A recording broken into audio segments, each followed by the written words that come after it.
Hi, I'm Roxanne People, and I'm talking about E3 this week because it's E3 this week.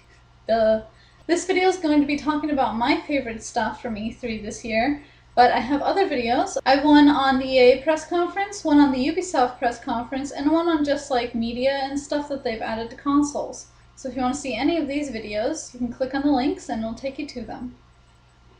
Now, before I start, just to let you guys know, this is not like a list of the best games I think that are coming out soon. No. These are the best games that were shown at E3, okay? Like, obviously, like, really good games like Borderlands 2, which I'm dying for, did not get much attention at E3, and I'm really upset about that, but hey, that's how it goes, and that means that Borderlands 2 is not the best game at E3. Okay, a lot of you are going to argue that Halo 4 should be the best game because it won all these awards. No, this is totally personal. This is what I think was the best. This is what I think was shown the best ways. And these are my favorite games that were shown. I don't care what everyone else thinks. Alright? If you want to hear what everyone else thinks, then go watch somewhere else because I'm not going to do that. No. I'm going to start off by being a little bit of a sexist. Tomb Raider looks amazing. I've never really been a big fan of Tomb Raider just because, I don't know, it just seemed kind of silly and just, I don't know, I just was never interested in it, never picked up a game. There were always other games that I would rather be playing. But this game I'm definitely going to try to pick up because this is, like, it looks awesome, dude. Like, it's a reboot of the original Tomb Raider series, and it's supposed to be before, like, any of the other Tomb Raider games. Lara Croft is going to be, like, a 21-year-old who's just out of college or whatever, and just, she's going on her first adventure, and she looks awesome. Number one thing that you notice, she's dressed for an adventure and not like an adventure themed strip club, which is really cool. Second thing, she has a crossbow. Well, not like a crossbow. I'm assuming she'll get a crossbow eventually, but she has a bow and arrow, which is awesome because she's sneaking around and being all sneaky and then wachoo, and then shooting people and then shooting like gasoline or jet fuel and then it explodes. It was awesome. You guys gotta check out the trailer for it that they showed. It was really cool. And she gets her ass kicked by nature, dude. She's like trying to cross this river, right? But it's all like going really fast because it's a river. So she like slips and she just like starts falling down like this like rock bed. It's horrible, but it's awesome at the same time. She has to like destroy things that are blocking her path before she hits them. It's really cool, and she just again getting smacked by like freaking debris, plane debris that are just laying around, rocks everywhere, and she lands into like this like plane area thing. It's very Jurassic Park too. When the woman's like on the glass and it's all crackling, she's all like, "I wish I could reach that strap." Yeah, same exact scene, except the strap is a parachute, which is pretty cool because when she grabs it, she like launches it on, then the glass breaks, and then she's like frantically trying to pull on the parachute. It's so intense, it's awesome. She pulls on the parachute finally, the parachute does not go off, it just, ejects itself and just like, see you later. And she's like, what the fuck? So she tries to pull on the second one, and the second one goes off. But then she's like parasailing through trees and shit, like bumping into them, getting smacked to hell. It was really cool, and I don't know. I love the fact that they made her like really vulnerable, because like I hate when they make adventure characters where like they could just take a beating and they're like whatever. Let me brush off my pants. I got a little dirt on there from getting smacked through a forest. Like, I'm not sure that's exactly how you would react. Pretty sure you'd be a little bit injured at least. But Lara Croft is like, she's showing that she's like scared, she's not sure of herself, but at the same time, she's being brave. Being brave isn't about like just being confident that you're just invincible. No, it's about not being confident but still going through with whatever you need to do anyway because you have to do it. You gotta get this done. That's it. Right? You don't have an option here. She's like talking on the radio with someone who seems like they're in trouble and she has to go rescue them. So that's her motivation. She can't just like abandon this place and she can't just like stop going through the jungle because it's hard. I got beat up. No, like she's like beat the shit and she's like, you know what? Let me cough for a second. Let me get my breath because you know, I just almost died like 6 times. And then she just like stands up. She's like, all right, I'm ready to go. Let's go. I'm wobbling a little bit, but I got this. All right. And again, I just love the fact that finally it seems like we're going to get like a really good, strong female character that's not on Nintendo. Because obviously Samus Aran is awesome. But now we have one for like core gamers on core gamer systems, which is great. And again, not dressed like a slut. That's like plus 10 awesome, because I'm really sick of that. I'm really sick of good characters being dressed like sluts when they're women. Like, come on. And before you guys like argue like, oh well, they make the guys all like cut and stuff. Yeah, well, the guys aren't walking around in short shorts and like barely any shirts, are they? Huh? No, they're not. They're fully covered. Okay, so no, don't even try that argument. The maker said that it is going to be less puzzle and more like survival adventure game, which I think is really cool. But they also said that they are going to keep that Tomb Raider feel of puzzles in there, you know. So those of you that are loyal to the series, you know, it's still going to be Tomb Raider. It's just, you know, it's more adult now. It's more sophisticated. It's more for this generation of games. And just in case you thought I forgot about you PS3 people, the first Tomb Raider DLC is going to come exclusively to Xbox first. So have fun with that one. Tomb Raider got the release date of March 5th, 2013, so everyone should just go pre-order that now because it looks amazing. Next up is a game that like no one saw coming. I don't know how they kept it like a secret for so long, but it seems awesome. It's called Watch Dogs, and it's about this guy named Aiden Pierce who is like kind of an anti-hero sort of. Like he's trying to take care of problems within the city of Chicago, but you know, obviously some people gotta die, you know, basically. You know, you want problem solved, people gotta die. The main interest of this game is that the city of Chicago, like all cities in this universe, though the universe is set in modern times, all the cities are like on a centralized operating system. So everything that's electronic basically can be controlled if you hack into it, and he can hack into it. So he can hack into like traffic lights, the police and fire departments, anyone who's near him, he could see their profiles because everyone's like got profiles on the systems or whatever. Also, just by like pooling information that he's getting from their phones and their credit cards and everything that's on them, you can also listen to like phone conversations if someone's on the phone. It's really cool. Like they were showing when he was walking through a club where he was looking over everyone, and it would say like, oh, single mother, this guy's got AIDS, this guy owes like $10,000 to a credit card company. And like it was really cool. Along with those main points, underneath it would also say like their age, their gender, you know, how tall they are, stuff like that. And then when he looked at like guards and people who could possibly be enemies, it would tell him the probability of violence. So like if someone was like scoping in on him, like their probability would be going from like 10%, 20, 50, 25, you know, 30, and then eventually just like to the point where it's at 75%, and he just like went out and choked him out. It was great. The graphics look amazing for this game, and it's mostly like a third-person cover-based shooting game. So yeah, so like you can use different things. It's kind of like with GTA, how you can like take cover behind cars and stuff. Yeah, that's kind of the feel of it, but a little bit with the camera more focused on you instead of really zoomed out, which I'm sure you'll be able to change anyway. But yeah, the demo that they showed was really awesome, just because, like I said, he hacked into this woman on a phone call to like zone in on where his target was, and then when he found where his target was, he went outside, hacked into the traffic lights, and caused like a major accident. So then that way he was stopped, and then got into a firefight with this dude.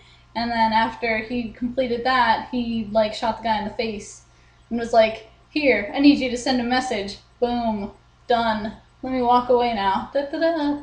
Yeah, it's pretty cool. And again, I don't know how they were able to do this, but they kept it secret for so long, and everyone was just like, "Whoa, check out this game! It looks awesome! Where is this coming from?" But it's a cool concept, being able to like gather information and everything. It's kind of like in a prototype when you would like take over someone's body, then you would get all their information. It's kind of like that, except you can do it discreetly, and all you have to do is just look at the person and then their profile comes up. It's just a very small box, not very clutterful on the screen or anything. And yeah, it just looks awesome. So again, this game, one of my favorites because it just came out of nowhere and it sounds amazing and just really, really different from other games that we've played.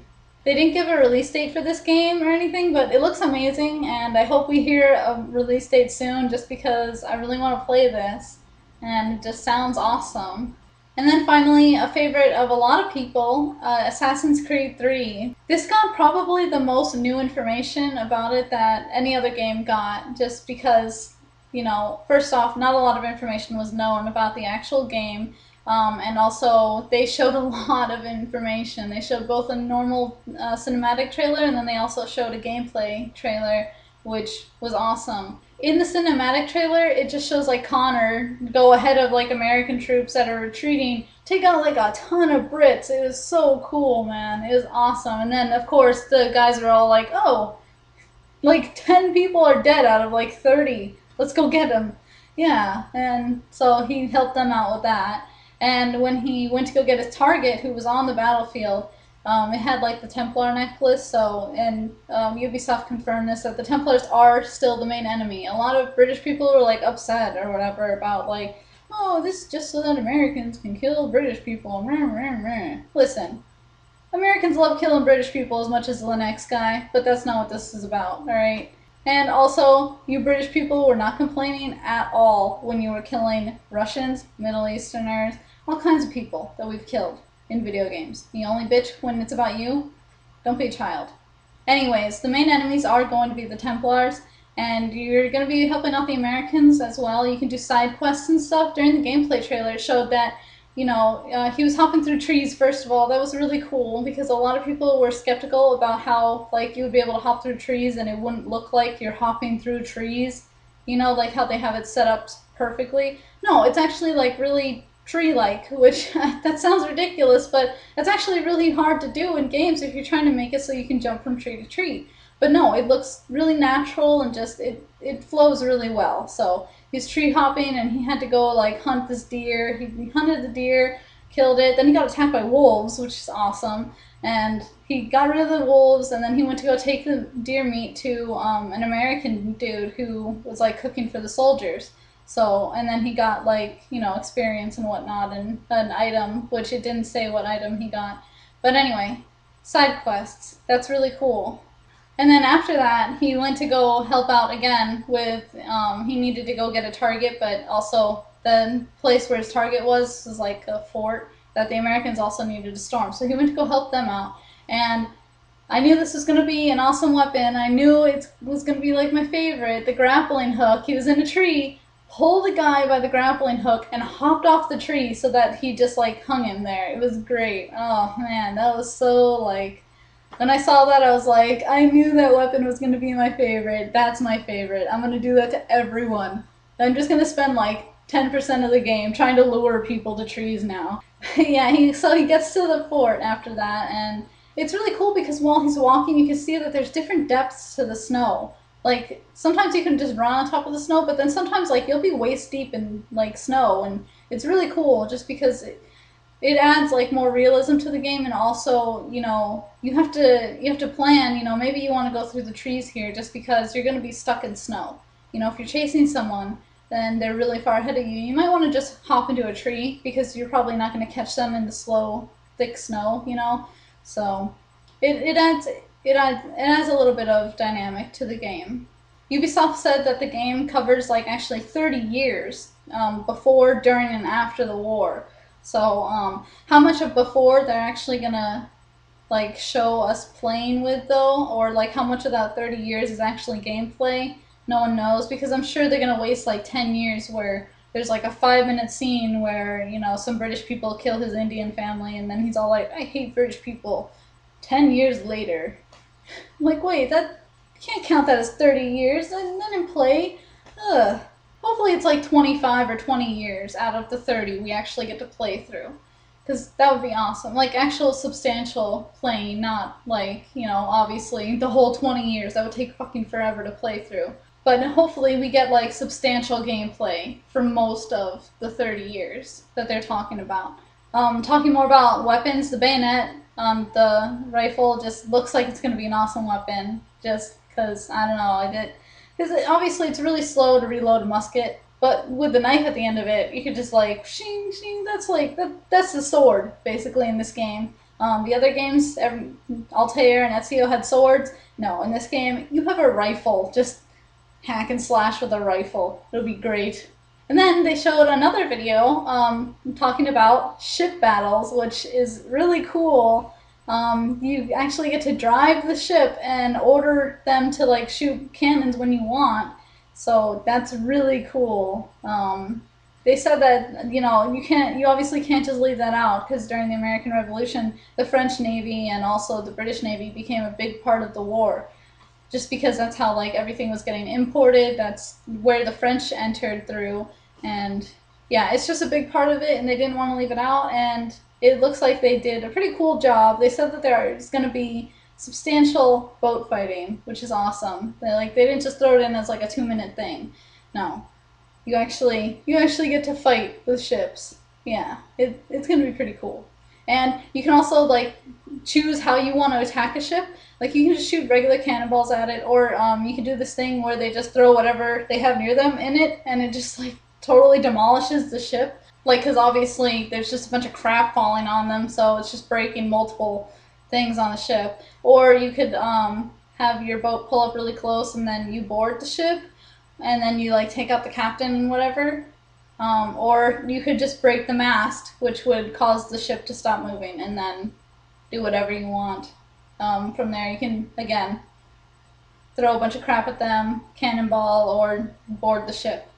They showed a little bit of the multiplayer. They said that there's going to be new modes, like Domination they showed, which, there's different spots that you got to take control of, and you can, like, hide into, like, little groups and whatever, and then they can't see you. I'm not really sure how that would work, because, obviously, if you're dressed like an assassin, common sense would tell me, oh, the crowd looks awfully suspicious with the guy who also looks like my character standing there.